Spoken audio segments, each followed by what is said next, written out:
자, 목표가 차트를 여러분들이 이해를 하고 활용을 하셔야 된다. 다시 한번 더 말씀을 드립니다. 이 차트 같은 경우에는 내가 익절 타이밍을 어떻게 잡을 것인가 판단하는데, 그냥 판단이 그때그때 만약에 안 되시는 분들, 그냥 개별적으로 난 다 할 수 있어 라고 하시는 분들은 필요가 없겠죠. 그런데 세력이 어디까지 올리는가에 대한 공식이 담겨 있습니다. 그래서 이렇게 보시는 거예요. 자, 지금 제가 여러분들이 보시는 그 차트에서 이 색깔이 있는 박스와 그 다음에 요 밑에 점선이나 이런 것들로 표현된 것들은 제가 미리 수식을 이용을 해서 그려놓은 것이기 때문에 자동으로 계산이 되는 거지, 뭐 특정한 가격대에 내가 줄 그어놓고 하는 게 아닙니다. 아무리 새로 고침을 해도 이 기준 그대로 나오는 거예요. 이미 세팅이 되어 있다라는 얘기예요. 자, 그래서 목표가 차트의 본질적인 그런 기능은요, 예, 이런 거예요. 저점에서 분할 매수 타점을 잡을 수가 있는 부분입니다. 보시면 이게 닿는 부분에서, 캔들이 이 선에 닿는 부분에서 선을 그어 놓은 게 아니고 선이 미리 만들어지는 게 보일 거예요. 그래서 과거 차트를 이렇게 봐도 그때마다 구간마다 다 이렇게 선이 나와 있습니다. 자, 그리고 이제 익절할 때 현재가 중요하잖아요. 현재 적응하기 위해서는 이렇게 해석을 하셔야 됩니다. 요 파란 박스 구간은 무거운 구간이라고 부릅니다. 여기는 매물대가 될 수밖에 없어요. 그렇게 어, 해놓은 겁니다. 그래서 주가 올라가면 요 무거운 구간, 요 구간을 뚫기가 굉장히 어려워요. 그래서 요 구간에서는 익절하는 게 맞겠고요. 예. 어느 시점에 샀느냐에 따라서 판단하시면 될 것 같습니다. 그래서 이런 구간에서 샀다라고 하면 주가 빠졌다 재차 반등이 올라오죠. 그러면 이 무거운 구간의 상단 부분, 박스 부분을 뚫어주는가, 여기에요. 지금 마우스 커서 잘 보이실 거라 생각합니다. 자, 요 구간을 뚫어주는 과정에서 다음 판단을 할 수가 있어요. 그래서 보시면은 요 구간에서 정확하게 이렇게 며칠 눌림이 나오고 쉬었다 가는 과정이 나오고, 그 다음에 이제는 이 앞에 있었던 주가가 이렇게 보셔야 돼요. 하락하는 구간에서 매물대를 나타낸 구간이기 때문에 이 두꺼운 박스, 요 구간을 뚫어줬고 이제 새로운 구간이 시작이 되는 거예요. 그래서 세력들이 일반적으로 올리는 구간을 녹색 구간, 그리고 녹색 구간 이후에 파란색 구간이 나온다 그러면 여기는 또 매물대가 되는 겁니다.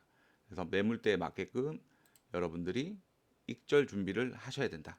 이렇게 요 가격에서 익절을 한다라고 하면 결과론적으로 올라서 이렇게 보이겠지만 이틀 전에는 여기가 고가가 되는 거죠. 자, 이렇게 가는 거예요.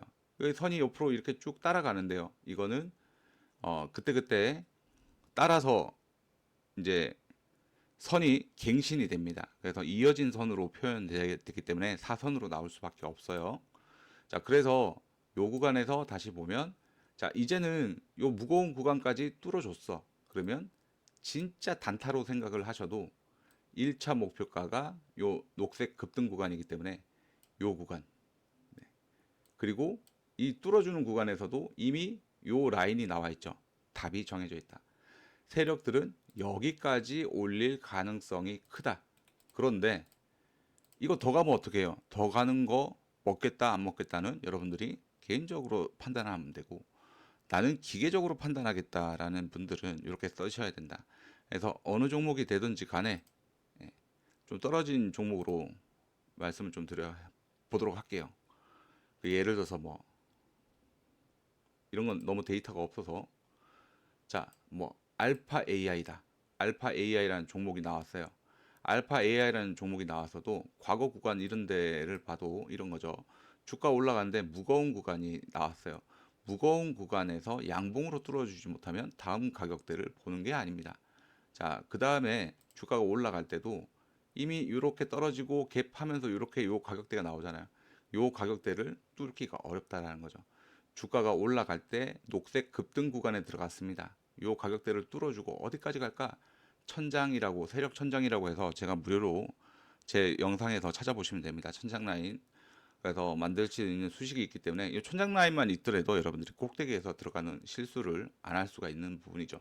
자, 그 다음에도 주가가 이렇게 내려오고 올라오고 할 때도 여기 캔들 밑에 있는 이 첫 번째 양봉이 생성이 되고 두 번째 양봉이 생성이 되고 했을 때 첫 번째 양봉이 생성이 됐을 때 요 가격대가 정해져요. 그래서 이렇게 사선이 되는 부분인데 결국은 세력들은 여기까지 올리고 여기는 매물대 구간이 되는 겁니다. 자, 이렇게 되는 거고, 그래서 이 구간을 못 뚫어주면 절대 다음으로 갈 수가 없죠. 자, 그 다음에도 마찬가지예요. 그 전에 그 매물대 구간이 해결이 안 됐어요. 그래서 내가 다음 구간에서 어디에서 매수를 했든지 간에 이 주가 올라가요. 그러면 목표가가 어떻게 봐야 된다고? 녹색 칸. 예. 이거 자꾸 갱신되는데 아니에요. 먼저 생성된 그 라인이 만족이 안 되면 그걸 먼저 우선순위로 보는 게 맞습니다.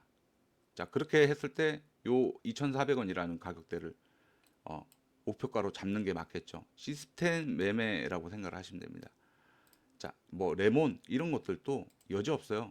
보면은 자, 주가가 올라갈 때 얘네들이 이 무거운 구간을 양봉으로 뚫어 놨기 때문에 이 재차 들어갈 때도 얘네 올라가면 여기까지 올 수 있겠다.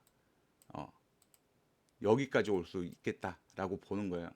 그래서 그 전에 아까 말씀드렸다시피 요 구간이 세력들이 올릴 수 있는 구간 하나, 둘, 그 다음에 새로 요 나오는 녹색 구간 셋을 잡아놓고 똑같은 기준으로 보는 거예요. 아, 그러면 얘네들이 올라가더라도 진짜 어디까지 올라갈 수밖에 없는가? 이전에 있었던 요런 목표가 라인을 터치를 못했기 때문에 세력들은 여기까지 올라온다. 근데 여러분들 이거 꼭대기에다가 매도를 생각을 하시면 안 되는 게 세력들이 이까지 올린다고 해도 이 고점에서 한 주가 거래가 될지 10주가 거래될지는 알 수가 없는 부분입니다. 실질적으로 차트를 이렇게 그린다지 여기에서 꼭대기에서 세력들이 무조건 팔아요가 아닙니다. 그래서 실질적으로 여러분들이 분할 매도로 접근을 하시는 게 맞겠다. 자, 그 다음에 올라갈 때도 이제 여기 이 무거운 구간이 이렇게 나왔고 여전히 무거운 구간이라고 해서 큰 파란 박스가 이렇게 남아 있어요. 여긴 매물대입니다. 주가가 올라갈 때도 여기 하단 맞고 떨어지고 그 다음에 이 매물대 박스가 나왔기 때문에 여기에서 뚫기가 어려워요. 조정이라고 보는 거예요. 이후에 더 올라갔잖아요. 올라가죠. 올라가더라도 기준을 가지고 보셔야 된다는 거예요. 그래서 주가가 올라가면 여기 거래량 빵 터진 캔들에서 나왔고 무거운 자리. 근데 무거운 자리를 뚫어줬어. 이제 급등 테마주로 들어가요. 노란색은 급등 테마주 구간. 그래서 여기 이 구간을 뚫어주느냐 마느냐 이런 거 보셔야 되고 결국에는 이런 구간 있죠. 자, 이것도 잘 보셔야 돼요. 어떤 캔들이 만들어지고 박스를 그려주는 게 아니고 기준 캔들이 들어와요. 거래량이 있는 캔들이 들어오면 여기에 맞게끔 값이 이렇게 세팅이 되는 거예요. 그래서 요 구간에서도 여러분들이 다시 한번 말씀드리지만 꼭대기에서 팔려고 하지 마라. 다시 한번 더 말씀드리고 이렇게 되고 천장 라인에 닿았습니다. 천장 라인 되면 여러분들이 큰 욕심 버리고 이제는 갈 대로 다 가겠구나 라고 판단하는 것이 굉장히 중요한 그런 기준이다. 다시 한번 더 말씀드립니다. 주식을 통계적으로 세력들이 어느 구간에서 들어와서 어느 구간까지 올라가는지 세력이 들어오는 구간을 거래량이 많은 구간으로 판단하시면 됩니다. 그래서 거래량이 많은 캔들을 찾아서 목표가 라인 참고를 해서 이때 만들어진 라인들이 만족이 되지 않으면 다음 단계로 나아갈 수가 없다. 이렇게 보셔야 되는 부분입니다. 사용법은 금방 이해하실 거라고 생각을 해요.